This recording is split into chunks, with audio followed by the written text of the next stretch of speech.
ਗੁਰ ਚਰਨ ਪਿਆਰੇ ਬਸ ਰਹੇ ਹਿਰਦੈ ਗੁਰ ਚਰਨ ਪਿਆਰੇ. Hello, this is the second lecture in the class Introduction to the Sikhs, and today I'm going to introduce the Sikh religion in some detail. The Sikh sacred text begins with the phrase Ik Onkar, and this really captures the concept of the divine in Sikhism. On the screen you'll see the Gurmukhi symbols for Ik Onkar, and I've translated it as one divine essence. So here the divine is the creator of everything and beyond description. We'll in a moment look at a more detailed description of that. So here are the beginning lines of the Guru Granth Sahib, which is the Sikh sacred text. And on the top, you see the Gurmukhi or Punjabi rendering of the actual text. The second block is transliteration. I'll read that. Ik Onkar, Satnam, Karta Purakh, Nirpau, Nirvair, Akal Murat, Ajuni, Sahapang, Gur Prasad. So in transliterating, I've just used my own judgment. You'll see that there are some short A's and long A's. The long A's are depicted by, indicated by a double A. Typically, transliteration is not perfect. And for example, in lecture 1, I talked about the founder of Sikhism, Nanak.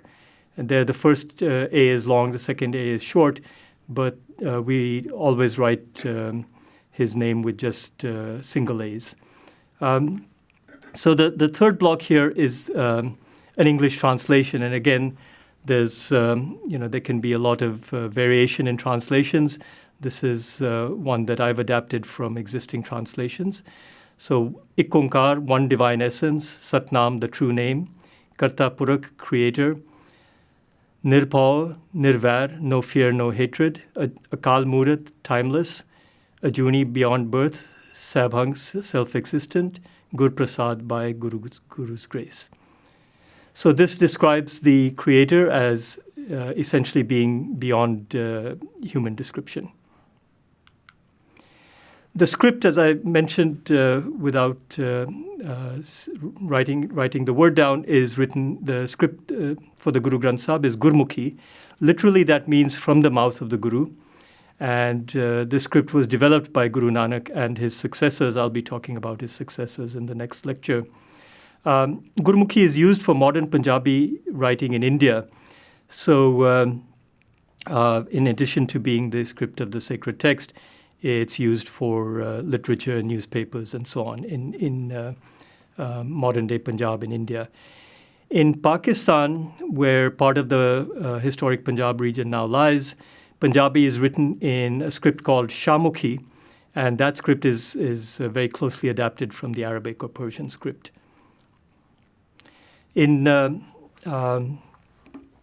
Historically, Gurmukhi was often treated as having some sacred weight because the Guru Granth Sahib is written in that script. In modern times, you'll find that it's used much more liberally. And just to give you an example of how it was treated in the past, even secular writings in Gurmukhi would, for example, not be put on the floor. So I wanted to share with you a Sikh greeting, and this greeting is Sat Sri Akal. So Sat, if you remember, comes in the beginning of the Guru Granth Sahib. It means true, and you saw the word Akal there, which means timeless. And so one can translate this as true is the timeless one. Sri is then a term of respect. So here are some photographs of different people making the folded hands gesture, which would be associated with Sat Sri Akal. And you can see there's some foreign tourists as well. And later on I'll be talking about where they are. That is one of Sikhism's most sacred sites. the Darbar Sahib in the city of Amritsar. And the folded hands greeting is common in India. Hindus, for example, would fold hands, but they would say namaste. The religious connotation of the greeting is also worth remarking on. And in the West, of course, it's less evident. But of course, greetings like goodbye are basically they've evolved from the greeting or farewell, God be with you. Similarly, adieu and adios all have basically a reference to God in them. So in that sense, one can see Sat Sri Akal very much in that tradition of greetings. So now I'd like to talk about the role of the Guru. And as I mentioned in the introductory lecture, Guru is a spiritual teacher, and the word Sikh means student or disciple. So there's a very close connection between the Guru and the Sikh. And the Guru here serves as a guide, somebody who is already close to the divine, and therefore somebody who can show the way to the disciple in terms of connecting with the divine. The Guru also is viewed as a spirit. So in Sikh history, as I'll elaborate on in a couple of lectures from now, the spirit of Guru Nanak was considered by Sikhs to have been transmitted to his human successors. And similarly, the Guru Granth Sahib, the sacred text, is the Guru because it represents the spirit of Guru Nanak and his successors. The Guru is also considered by Sikhs to be a channel for the divine word, and Guru Nanak himself in his writings says that what he is writing and speaking and singing is messages that have come to him through divine inspiration. And there's also in the Sikh tradition a very interesting notion of the Guru as also playing the role of disciple. And for example, when Guru Nanak appointed his successor in his own lifetime, he effectively became the disciple of his successor who took on the role of Guru. And I'll talk more about that in future lectures. There's also a sense in which the body of the Sikh community also reflects the spirit of the Guru. So a little more about the Guru Granth Sahib. As I've said several times, it's the central sacred text of the Sikhs. It includes the collected writings of the human gurus. It has some other writings as well, which I'll talk about in a future lecture. But Sikhs now consider it to be the eternal Guru. So the message of Guru Nanak and his successors, as written down in this sacred text, is now meant to provide guidance for the eternal future. So the text itself was compiled during the lifetimes of 10 human gurus. Again, in a future lecture, I'll talk more about them. And this period is the 16th and 17th centuries. And this compilation and the compositions are taking place, as I've noted before, in the region of Punjab in modern-day South Asia. The Guru Granth Sahib is all written in poetry so that it can be recited or it can also be sung to musical measures. And in fact, it's organized mostly according to musical measures, which I will speak to later. So here's a photograph, another photograph of the Guru Granth Sahib. You can see, again, it has a kind of decorative border, and you can see the printed text. I'll show you some more pictures of the Guru Granth Sahib in context. On the left-hand side, actually, is 20th century painting, but it depicts an 18th century event. And this is the event at which Guru Gobind Singh, the last human guru, the 10th human guru of the Sikhs, is acknowledging the Guru Granth Sahib as the eternal guru of the Sikhs. You can also see in that painting that the Guru Granth Sahib is on a ceremonial platform with decorations and with a canopy. On the right of the screen is actually a 19th century painting, and this shows somebody reading from the Guru Granth Sahib. Again, a slightly less ceremonial setting, but again on a platform with some decoration. The reader of the Guru Granth Sahib is known as a Granthi, coming from Granth. This painting is actually, I think, representing a Granthi in the Darbar Sahib in the early 19th century. So that's, again, the most sacred site of the Sikhs, located in Amritsar. And the painting is actually probably by a Western European artist. This slide shows two more pictures of the Guru Granth Sahib in ceremonial context. These are both photographs from the 20th or early 21st century. In the left-hand photograph, the Granthi is reading from a volume which is, as you can see, much thicker than a printed volume. So this is a handwritten manuscript from maybe the 18th century.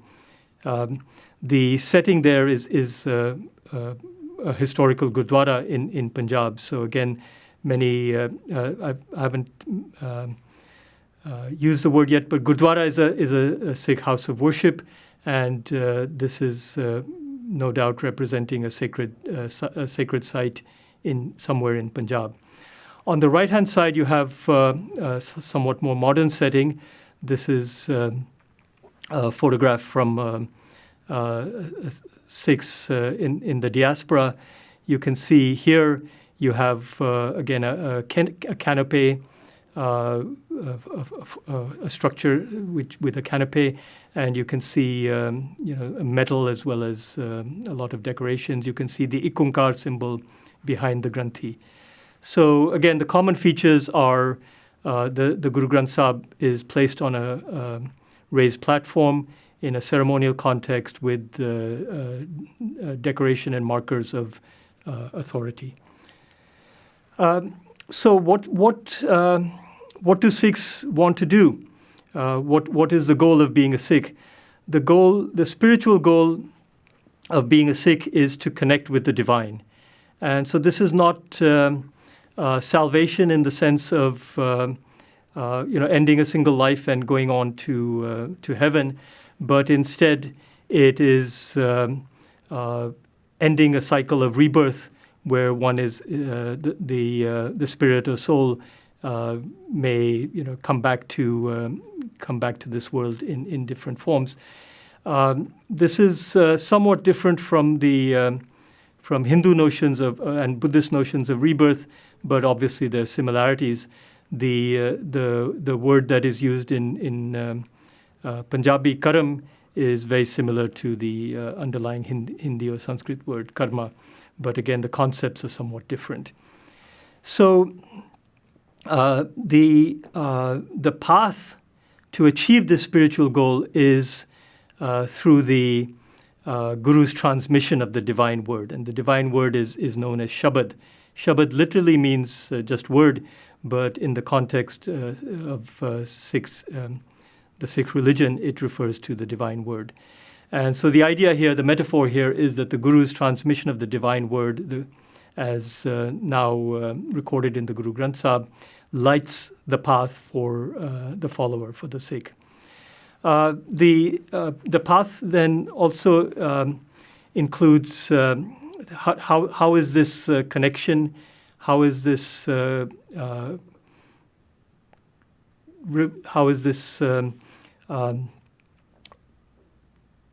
is the divine word embodied or imbued in the Sikh? It is through reflection and through meditation. And there are several ways of achieving that. They include reciting. The Punjabi word there is part for recitation. Listening, so listening to somebody else reciting or singing, and singing, which is known as Shabad Kirtan. Here, Kirtan is again a common Indian word referring to devotional music. In the Sikh context, it is typically paired with Shabad to indicate that the Kirtan being sung is the divine word as recorded in the Guru Granth Sahib. So I'd like to play for you an example of part, and this is from the beginning composition of the Guru Granth Sahib, which you saw the first few lines earlier. And this composition is known as the Japji. Sometimes, again, it's and you have an added term of respect. It is called the Japji Sahib. So this short video just plays the first half a minute or so of the Japji Sahib. And it gives you a sense of how recitation, how part sounds. ਇੱਕ ਓੰਕਾਰ ਸਤਨਾਮ ਕਰਤਾ ਪੁਰਖ ਨਿਰਭਉ ਨਿਰਵੈਰ ਅਕਾਲ ਮੂਰਤ ਅਜੂਨੀ ਸੈਭੰ ਗੁਰ ਪ੍ਰਸਾਦ ਜਪ ਆਦ ਸੱਚ ਜੁਗਾਦ ਸੱਚ ਹੈ ਵੀ ਸੱਚ ਨਾਨਕ ਹੋਸੀ ਵੀ ਸੱਚ ਸੋਚੈ ਸੋਚ ਨ ਹੋਵੀ ਜੇ ਸੋਚੀ ਲਹਵਾਰ ਚੁੱਪੈ ਚੁੱਪ ਨ ਹੋਵੀ ਜੇ ਲਾਇ ਹਾਂ ਲਿਵਤਾਰ ਭੁਖਿਆ ਭੁੱਖ ਨ ਉਤਰੀ ਜੇ ਬੰਨਾ ਪੁਰੀਆਂ ਭਾਰ ਸਹਿ ਸਿਆਣਪਾ ਲਖ ਹੋਏ ਤਾਂ ਇੱਕ ਨ ਚੱਲੇ ਨਾਲ ਕਿਵ ਸਚਿਆਰਾ ਹੋਈਐ ਕਿਵ ਕੂੜੈ ਟੁੱਟੈ ਪਾਲ ਹੁਕਮ ਰਜਾਈ ਚੱਲਣਾ ਨਾਨਕ ਲਿਖਿਆ ਨਾ. So I'd also like to share with you a couple of examples of Shabad Kirtan. The first one is by Bhai Avtar Singh. Bhai literally means brother, but in Sikh usage it is used as a term of respect, and Granthis and singers of Kirtan are invariably referred to with the title of Bhai. So Bhai Avtar Singh is in this video performing with some other singers and musicians. These Bhai Avtar Singh is often then called a Ragi, Bhai Avtar Singh Ragi, and similarly the ensemble would be considered to be a group of Ragis. And they are performing this on stage. This video is sung in a style which is very close to, in some ways, close to styles of North Indian classical music, Hindustani music. The second video is quite different. This is just a recording with a screenshot of the Darbar Sahib in Amritsar, so there's no video of the actual performance. Bhai Harjinder Singh has been extremely popular as somebody that Sikhs listen to in modern India, and it's interesting to compare the two styles.